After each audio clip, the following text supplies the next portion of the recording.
Social media గురించి. Social media ఒక great tool. అది కత్తిని తీసుకెళ్ళి జగన్ చేతిలో పెడితే బాబాయ్ని చంపేస్తాడు. సజ్జల గారా నాకు తెలియదు, నాకు చాలా కాంప్లెక్స్డ్ తీరుస్తున్నాయి నాకు తెలీదు. అది బాబాయ్ గారు చనిపోయారు. అంటే సోషల్ మీడియా టూల్ అంటే కత్తి లాంటిది. దాంతో కూరగాయలు చేసి కట్ చేసి కూరపప్పు వండుకోవచ్చు, బతకచ్చు, ఎదుటి మనుషులను పొడి చేయొచ్చు, కోడి కత్తితో కూర్చొని డ్రామాలు కూడా చేయొచ్చు. కానీ సోషల్ మీడియా సచ్ టూల్. నేను ఎందుకు సోషల్ మీడియాలో కూడా చాలా అరుదుగా వాడతాను, అవసరమైన మేరకే వాడతాను.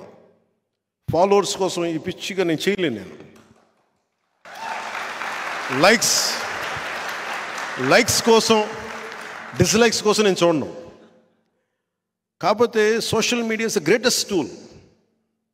ఒక తెల్ల పేపర్ ఇస్తే, దాని మీద ఒక కవి రాస్తే, శ్రీశ్రీ రాస్తే మహాప్రస్థానం వస్తాయి. జగన్కి ఇస్తే బూతులు వస్తాయి. So social media such a great tool. మీరు విదేశాల్లో కూర్చొని ఇక్కడది మీరు నిర్ధారించకండి. సోషల్ మీడియాని ఎంతవరకు వాడాలో అంతవరకే వాడండి. Social media has become a menace in a వే.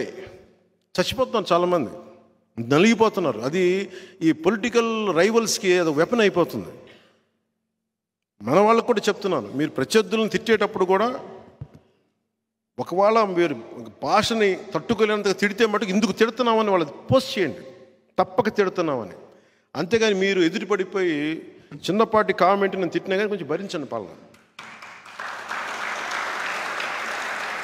మహా అయితే ఏం జరగద్దు.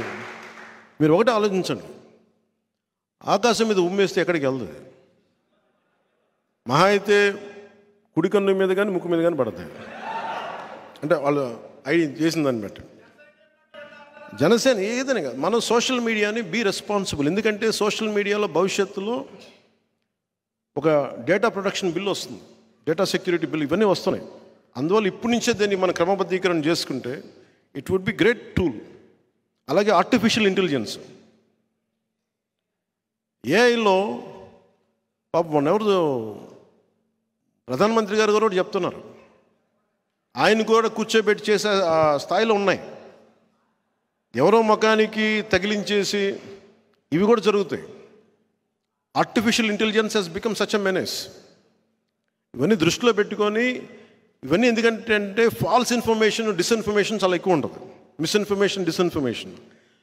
దాంట్లో భాగంగా మీరు ఎవరన్నా సరే నన్ను తిట్టగానే వెంటనే మావాడు చేసాడు, మనమే పబ్లిసిటీ చేస్తున్నాం. మీరు చేయకండి, నిర్ధారించుకోండి. అలాగే మన మీదే కాదు, ఈవెన్ వైసీపీ మీద వచ్చినా కానీ ఇది వాస్తవం అవాస్తవమా కాదా నిర్ధారించుకోండి. ఎందుకంటే మనం దాన్ని భరించద్దు. దాన్ని తప్పైనప్పుడు మటుకు మొత్తం మీద పడిపోండి, అది తప్పులేదు. కానీ అనవసరంగా మనం కూడా దాన్ని పెంచి పెద్ద చేయకండి. చాలాసార్లు నా దృష్టికి వైసీపీ నాయకులు జగన్ గారి ఇంట్లో విషయాలనే చెప్తా ఉంటారు. వచ్చి ఇంట్లో విషయాలు చెప్తాను. నేను అడుగుతాను, ఫస్ట్ మీరు వాళ్ళ దగ్గర పనిచేస్తున్నారు, అది తప్పు అనిపిస్తుంది. నేను అలాంటి వాళ్ళు కలవనని చెప్తాను. ఇప్పటి నుంచి కదా, 2009 నుంచి నాకు తెలుసు. రాజశేఖర రెడ్డి గారికి సంబంధించి పనిచేసే వాళ్ళు నా దగ్గరికి వచ్చి ఆయన గురించి ఇలా చెప్తామంటే, ఫస్ట్ ఆయన మీకు జీవితం ఇచ్చాడు, జీతం ఇచ్చాడు.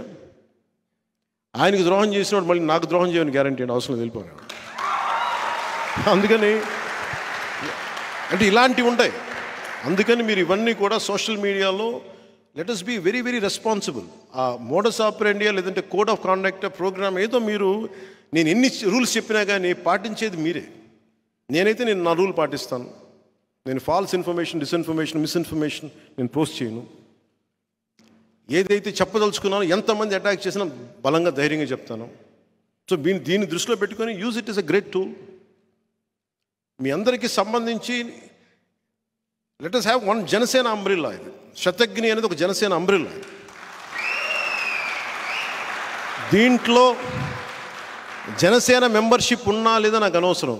ప్రజాస్వామ్యాన్ని ఆకాంక్షించే ప్రతి ఒక్కరు దీంట్లో భాగస్వాములే. సో మీరందరూ శతఘ్ని కింద వస్తాను మనస్ఫూర్తిగా తెలియజేసుకుని నాకు ఈ ఆపర్చునిటీ ఇచ్చిన మీ అందరికీ కూడా ధన్యవాదాలు తెలుపుకుంటూ, ఏ దేశం ఎగినెందుకు కాలిన పొగడరాని తల్లి భూమి భారతిని అంటాం. అలాంటి భూమాతకి, అలాంటి భరతమాతకి ధన్యవాదాలు తెలుపుకుంటూ నేషనల్ యాంథమ్ని ఒకసారి పెడతాం. దయచేసి నుంచోండి.